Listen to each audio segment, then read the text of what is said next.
There's a certain peace you find in the simple task of securing a boat after a good run.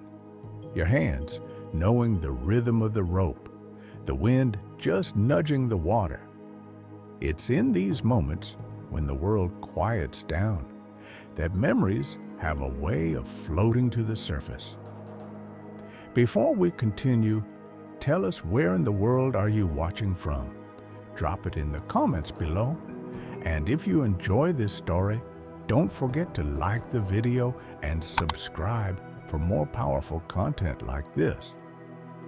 For those of us who've seen a few decades come and go, these pauses are where life's real stories are found. I was lost in one of those quiet, satisfying moments when the flash of blue and red lights danced across the water next to me. I finished tying the last cleat hitch and turned to the sound of heavy boots on the dock. Two officers were walking my way. The lead one, Officer Reed, gave me a polite nod. "Excuse me, sir," he said. "We got a call about an unauthorized vessel and trespassing at this private marina." I didn't have to guess who made the call. Life teaches you to recognize patterns. From the corner of my eye, I could see her, Eleanor Vance, her platinum hair a beacon, arms crossed over her expensive blouse, watching from the shore with a victorious smirk. And just like those quiet moments on the water, this channel is my way of sharing the stories that come up when things finally slow down. If it connects with you, I'd appreciate it if you'd subscribe. I'm trying to get to 1,000 subscribers, and every single one helps bring this journey to life. She stood there, absolutely certain she'd finally won the little war she'd started. But a long life teaches you how to write your own ending. So let me rewind a bit and tell you how we got here. To police officers and a woman whose thirst for control was about to run out of dock line. 3 months ago, I purchased a property here in Crystal Harbor, a beautiful old house with a view that could calm any soul. But it wasn't just the house. The deal came with something far more interesting, a 51% controlling interest in the Crystal Harbor Marina right next door. The previous owner, a man named Arthur Finch, was a local legend, a veteran who built this marina from scratch almost 40 years ago. He was a man of integrity. Even as the Homeowners Association tightened its grip on every other aspect of the neighborhood, Arthur made sure the marina remained his. When he passed, his estate's lawyer offered me the chance to buy the house and his majority stake. You don't say no to a legacy like that.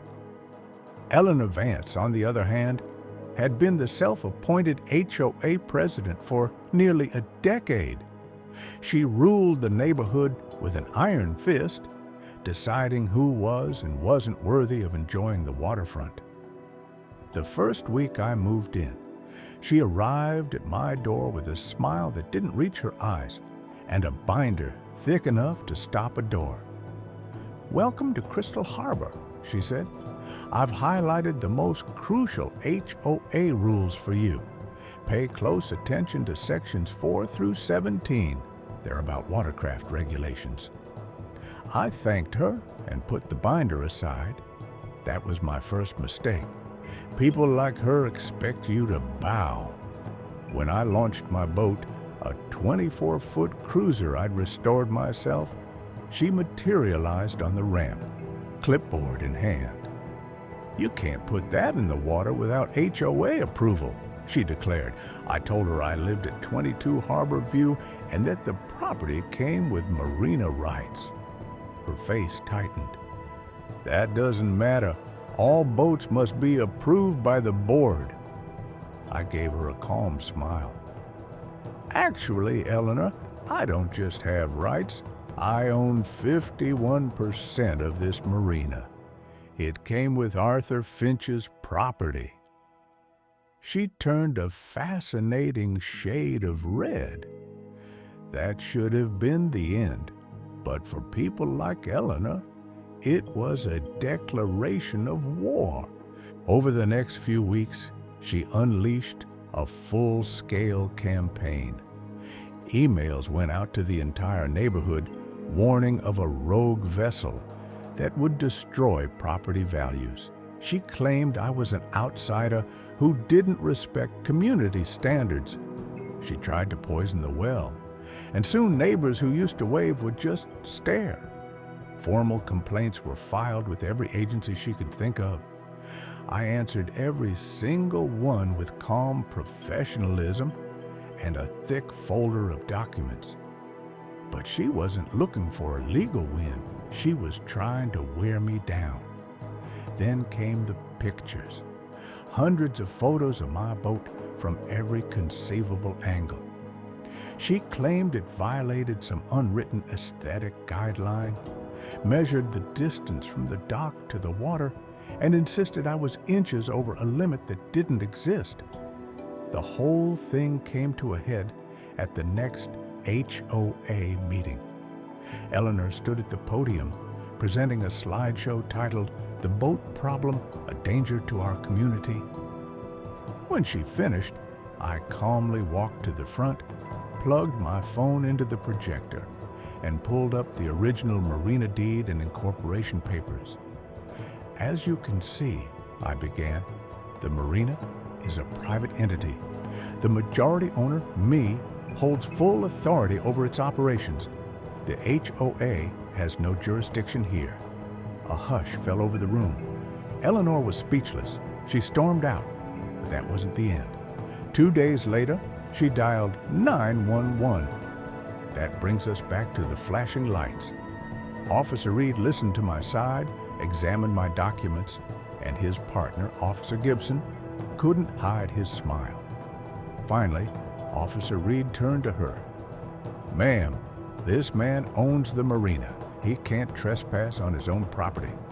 She stammered, "But the HOA has rules?" Officer Gibson stepped in. "Ma'am, misusing emergency services is a serious offense." That was the moment everything broke open. Word spread like a flash flood. Neighbors I'd never spoken to came over to shake my hand, telling me stories of her petty tyranny. I called a marina-wide meeting. The room was packed. I laid out my plans for improvements, fair policies, and no more power trips. The applause was deafening. The HOA board voted her out, 17-2. 2 weeks later, she submitted an application for a boat slip. I stamped it denied. She stormed into my office. "You can't do this to me. I am Crystal Harbor." I just looked at her. "There's a public marina 10 miles down the coast. I hear they love HOA rules." The legal fees from her failed crusade forced her to sell her house. Last I heard, she's in a desert state now, far from any water. I put up a small sign on my slip. It just says, "Owner operated." And now, this place is finally at peace. If this story resonated with you, if you've ever had to stand up for your own little piece of the world, please consider giving it a like. And if you want to hear more, I'd be grateful if you'd subscribe. Each one is a reminder that quiet victories are the ones that matter most.